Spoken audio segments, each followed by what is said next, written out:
Hello, we're going to talk about World War One. Today, in class, we talked a little bit about the causes, that is, the main causes, MAIN, although I have them a little bit out of order here. We know that in 1914, when the war began, that many of the European powers had become industrial powers. They had huge factories and a lot of people working in them. And so for years they believed that the strength of their country really rests in the strength of their economy and military. And so they wanted both of them to be um, industrialized and able to mass produce weapons and mass produce goods that would create profits.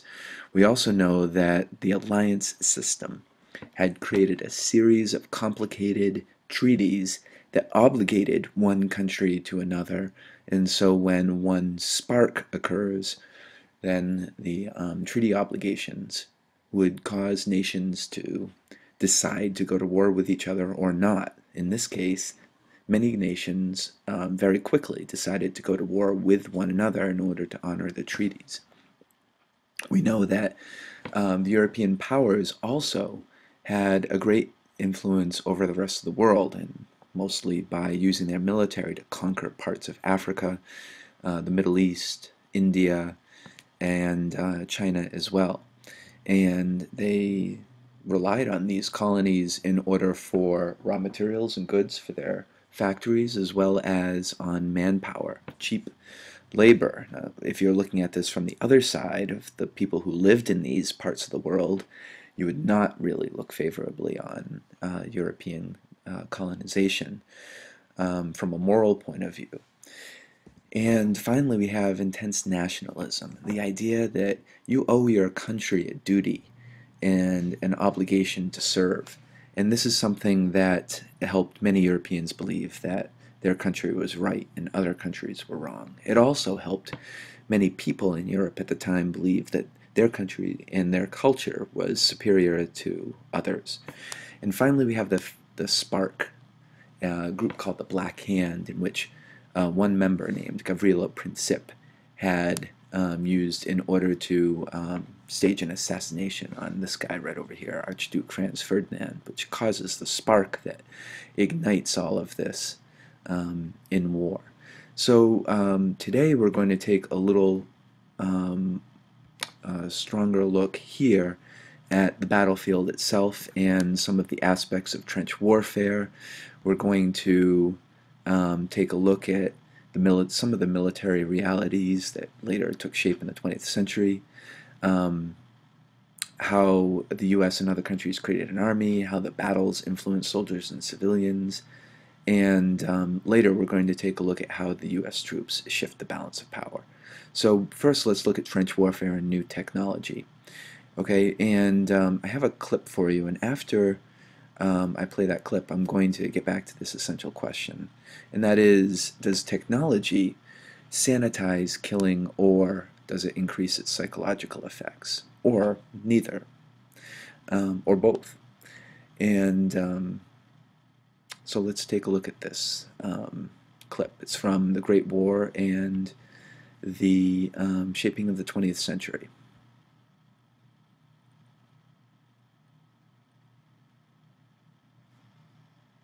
No end of Zepp excitements lately. A few weeks ago, we heard distant guns in the middle of the night. We looked up, and there was the Zepp so low you could see the cars hanging underneath. My word, we did scoot. There was a tremendous din of firing, and things began to patter on the roof. I thought I was dead that time. Winning the war meant breaking the will to go on, of soldiers and civilians alike.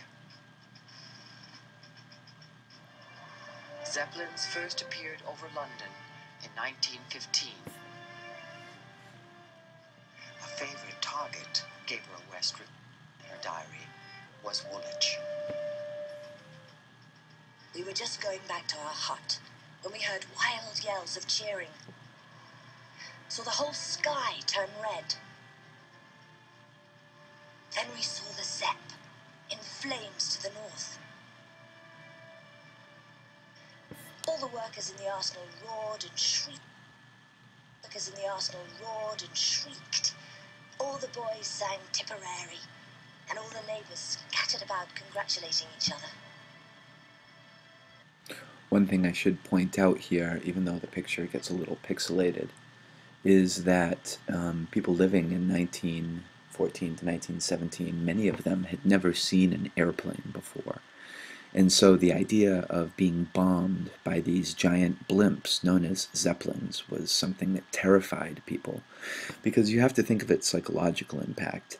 I mean, usually, previous to World War I, soldiers went off to a war. They went to go fight somewhere else. But now, these giant blimps, these bombing blimps, are destroying factories. And that's where civilians are, not soldiers. And this was a total new shift in the war. As the first Zeppelins bombed London, the rules of engagement were also changing on the battlefield. The German army introduced a new weapon in hopes of breaking the stalemate on the Western Front: poison gas.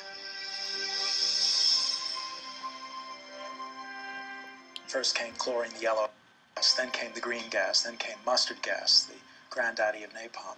And each of these had appalling effects on men who were trapped in the trench system. It didn't break the defensive lines. It made the level of suffering much worse than it had been before.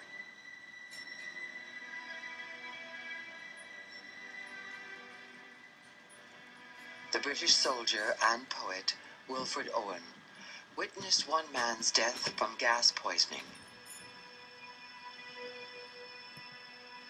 In one of his most famous poems, he captured another dimension of total war. Gas. Gas! Quick, boys. An ecstasy of fumbling, fitting the clumsy helmets just in time. But someone still was yelling out and stumbling and floundering like a man in fire or lime.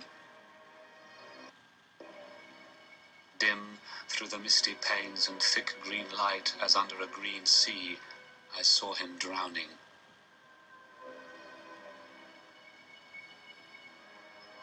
In all my dreams, before my helpless sight, he plunges at me, guttering, choking, drowning. If in some smothering dreams you too could pace behind the wagon that we flung him in, and watch the white eyes writhing in his face, his hanging face like a devil's sick of sin.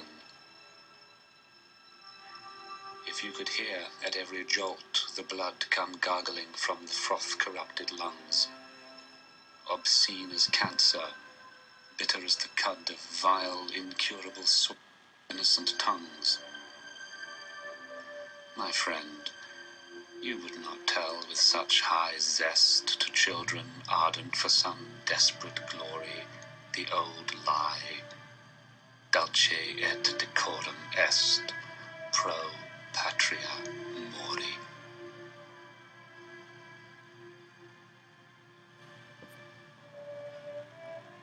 Whether it was sweet and noble to die for one's country also became a question for civilians traveling by sea. Before we actually come to this part, I do want to share with you some of the work of Wilfred Owen. He was the person who just wrote the poem that you just heard. It's one of his most famous poems. He served in the British military from almost the very beginning of the war to days before the final armistice. In fact, he was killed just 1 week before the peace treaty was signed. I'm sorry, before the fighting actually stopped. And so Wilfred Owen actually has a webpage dedicated here to him and his work. And it's interesting because so many soldiers today take a look at Facebook and Twitter and email in order to get messages back and forth. The work of war poetry is something that has a profound impact on people who read it. It's interesting to read, the stories or poetry in general, but I mean, these are people who are going through one of the toughest experiences that human beings can be thrown into. And their experiences are driving the words that they create. So I just wanted to share that with you. Let's go back to that section. The British Navy was blockading Germany. The Germans responded by declaring that all ships sailing to Britain were at risk of being sunk without warning by their submarines, the U-boat. And of course, what happens here with the U-boat, and we'll see this in your text, is that the Germans actually end up sinking the largest passenger liner in the world, second only to the Titanic, which had just sunk a little while ago, 2 years before the war begins.